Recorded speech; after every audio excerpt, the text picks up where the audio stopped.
so glad you're with us. Joe Tessitore alongside Teddy Atlas, and we welcome you to a sold-out Boardwalk Hall in Atlantic City, New Jersey. Our main event should be a good one tonight. 6 rounds in the welterweight division, and now the time has come. All the talk, now comes the walk. His confidence is really showing through as he makes his way to the ring.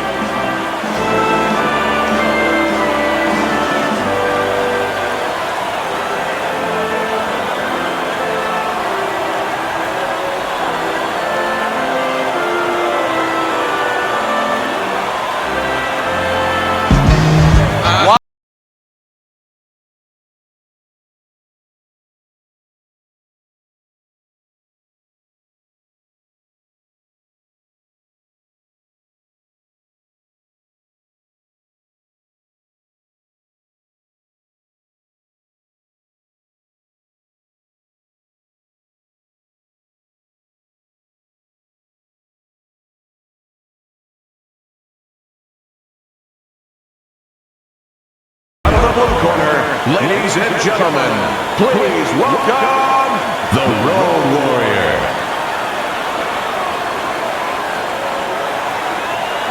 And his opponent across the ring, fighting out of Chicago, Comeback Kid Watson.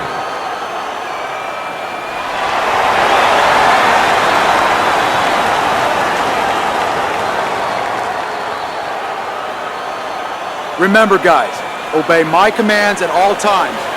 Let's have a good, clean fight. Touch him up.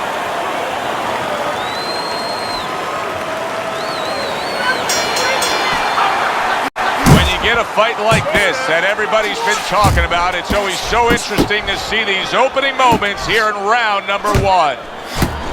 He tried to nab him up top, but was unable to connect.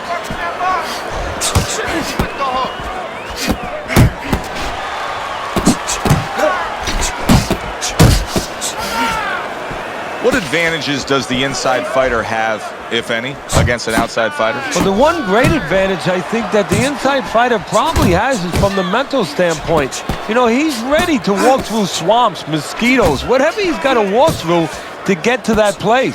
Watson's impressing the judges and himself with that right hand.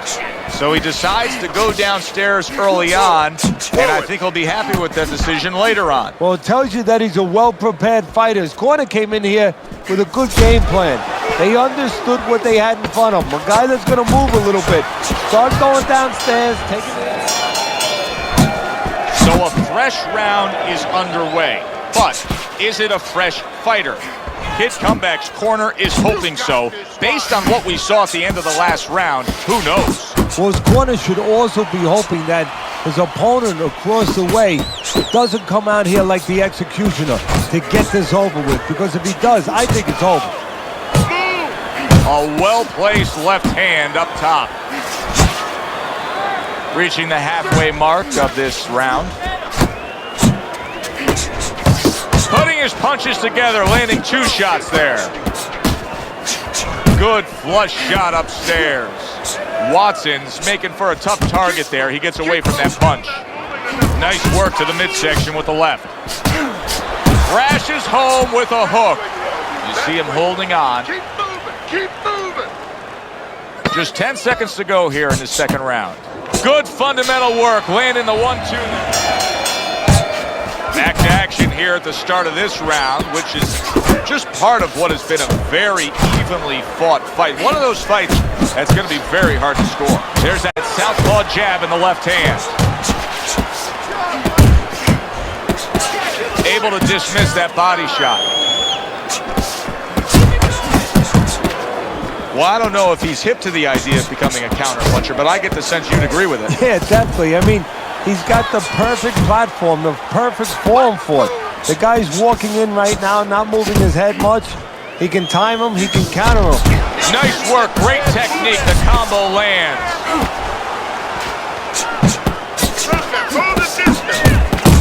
Oh, he took some damage, but he gave some back with the right hand. You can see he's trying to score up top, but off the mark there. Keep working the jab. ahead on Teddy's scorecard as we start round number 4, but I still think that either fighter could take complete control of this fight. He's up around right now. Oh, and he's got something for himself, and it's a left hand. This is really good work here, kind of like a boxing 101, and it's paying off. He's popping off that jab. He's staying at a safe, longer range here, and he's controlling this fight. Yeah, he's controlling real estate. Matter of fact, he looks like a real estate broker to me.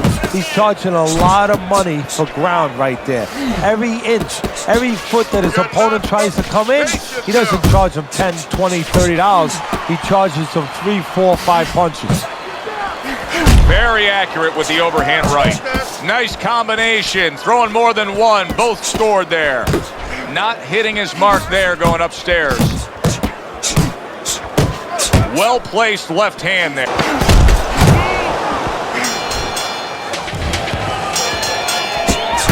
There he is up on his toes, ready to go here.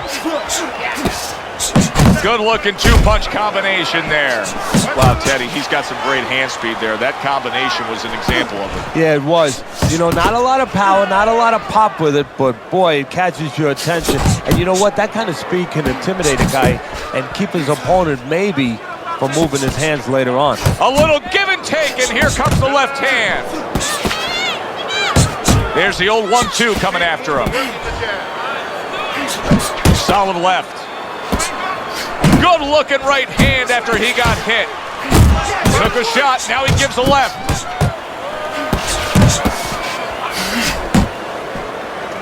Well, supposed to be fighting, but instead he's hugging. I like that step back right there. Just enough to be out of danger, but still close enough to then land the counterpunch. Well, that's what happens when you... They meet up one more time. The last round has arrived. Well, that was his intention, and that's what he's doing. Not engaging in the fight, but clinching. An accurate left by the comeback kid. That is a sharp uppercut by comeback kid. Resourceful hook by Watson. Not able to land the uppercut. Halfway point of this last round. Watson's got something to think about now. He just threw a punch and had one coming right back at him. His opponent scored well with the counter. Comeback kid's thinking right now that he's doing a good job defensively, but Watson's been hurt by that shot. Good work with the combination, putting his punches together, and it's paying off. Yeah, it is paying off. You know, the first couple didn't get there, but he caught him on the back end. The fight is over, but now the debate begins. Who won that fight? This is where you hope that the criterion for scoring a fight is understood by the judges, because if there's any gray area, you're going to be all over the place in this one. Very hard to pick a winner.